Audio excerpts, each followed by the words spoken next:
Lulworth Banks is an area of rocky reef with a central depression filled with sediment, and around the outside there's more sediment on lower seabed.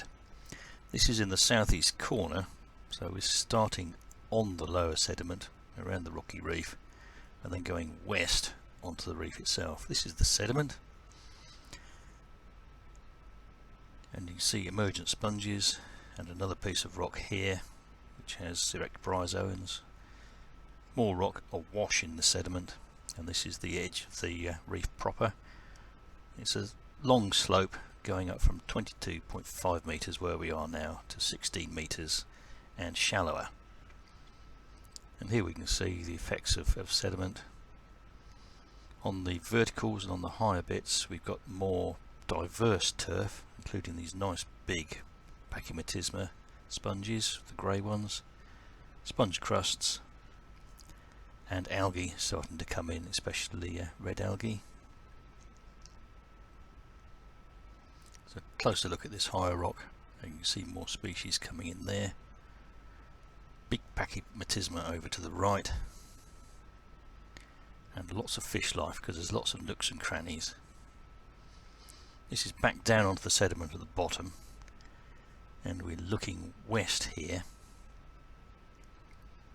and you can see rock with sponges on. The sponges are emerging from the sediment, and we've got sponges such as the Axonella dissimilis on the right, behind it Cycalypta penicillis, and in the front Adreus fascicularis, a juvenile. More sponges here, more emergent rock, and a close-up showing that the sediment down here is biogenic fragments, bits of shell, with bits of rock which are very small, smaller than the bits of shell. And here we have more sponges, apparently on sediment, but of course they're not, they're on rock which is awash in sediment. Going back to the video, to give you more context, there's more emergent rock with erect bryozoans and sponges, and the higher up bits of rock have more erect bryozoans. There's a diver for scale, and there's a wafting going on off camera at the moment because we want to look at what's underneath this apparent sediment. And here we can see we've got a Polymastia boletiformis. Sediment's fairly deep, about finger depth, but of course it changes, it moves, and this is a close-up showing that we've got pink arrows showing pink coralline crusts. The black arrows are erect bryozoans. The little orange arrow is a little, probably doomed sponge crust. There's that Polymastia, and we've also got worm tubes and barnacle scars and dead barnacles. So at some point, for all these things to settle, the rock must be free of sediment. A bit more wafting, showing depth of sediment, also showing that there's some silt in amongst the major sediment, the larger particles. And this is looking back towards the reef edge. That knife going down there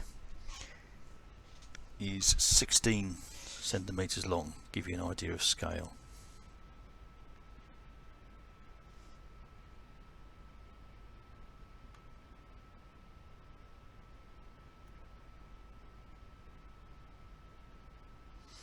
This is starting to look up the reef slope. My buddy helpfully lighting up some of the lumps of rock. And here we have a summary of what we've seen so far. So we've got that same Polymastia boletiformis with a yellow arrow. White arrows show emergent bits of rock amongst the waves of sand, so the sand moves quite frequently, and they've all got sponges and erect bryozoans on them, and the black arrow on the right shows a high bit of rock with some algae coming in. This is more sponges, and number one is Cycalypta penicillis. Sorry, number one is Polymastia penicillis. Number two is Cycalypta penicillis, and we've also got this Adreus fascicularis, a close up here, showing the identification features, the pointy tips to the branches and the longitudinal striations on the surface of the sponge, which show up amongst the fine silt which it always seems to accumulate. This is a specialist in Veneers, and this is close up of rock with a bit that was cleaned, showing that it is iron rich sandstone.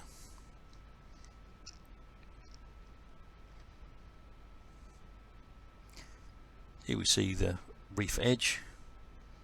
This is a wide angle still shot, and you can see the difference in the biota on the higher elevations and the verticals as opposed to the lower horizontals. Here we're higher up the reef slope and we've got brown algae starting to come in. This is Dictyota dichotoma, and we've got more and different sponges, including Amphilectus fucorum, the shredded carrot sponge, and a few dead men's fingers, and we've also got fine red algae. But a lot of the horizontals have fine material on them, which over the summer settles out from the water column.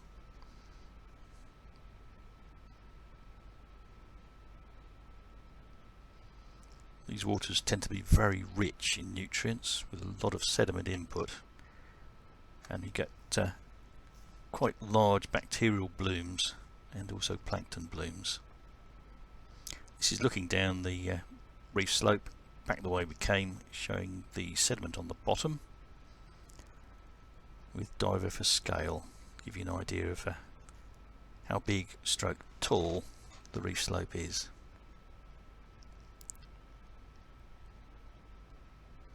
And this is on the reef top, a little bit further over, a little bit more to the north and west. And we can see my buddy is still on the more lumpy and more interesting, more diverse reefy habitat. But on the right, we should show that a bit more in a moment, we've got this area which is flatter, less diverse, with some slightly different species and more in the way of sediment on the top. This, I think, is an area of, if not of sediment Veneer biotope, it's a Veneer influenced biotope, and I think that's different from the main reef. Over to the right, we'll zoom over that in a moment, we've got some deeper sediment.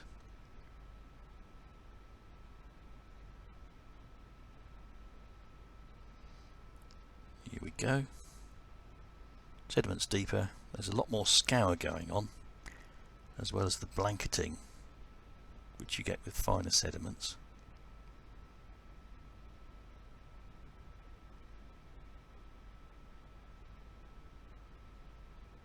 As we go further over to the right, there are more areas of this sort of sediment, and coming up there's a close-up of this piece of rock you can just see coming up here, and you can see coralline crusts on that, and also on the coralline crusts there are a few red algal crusts, and you've got barnacle scars and worm tubes. And you can see the sediment here is different from the sediment on the bottom. There's a lot more rock fragments, and those rock fragments are larger, but they're interspersed with biogenic fragments. So that's, as you can see here, this is off the bottom, and biogenic fragments isn't just shell fragments. You've got bivalve shell, you've got gastropod shell, and there are also bits of branching bryozoan, bits of pentapora, and other pieces such as barnacle carapace, and I believe these behave differently from bits of small rock fragments. This is further over, showing more of the Veneer habitat on the top of the reef. So what have we seen so far? Let's try and summarise.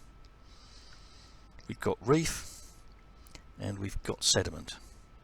At the bottom is sediment, fairly deep, but along the edge of the reef you've got bits of rock which emerge, and those are enough to add up to a Veneer biotope dominated by emergent sponges, including some like Adreus fascicularis and some of the polymastias, which are specialists. We've also got the sediment Veneer on the top. This shows another bit of that further over, and we've got a cuckoo wrasse here, And on the left we have waves in the sediment, which shows that it moves fairly frequently. And this is that larger size sediment, so it scours quite severely. But on the right we have an area which has been swept clear of this larger sediment, and that's got accumulated material that's dropped out of the water column, so you've got finer sediment.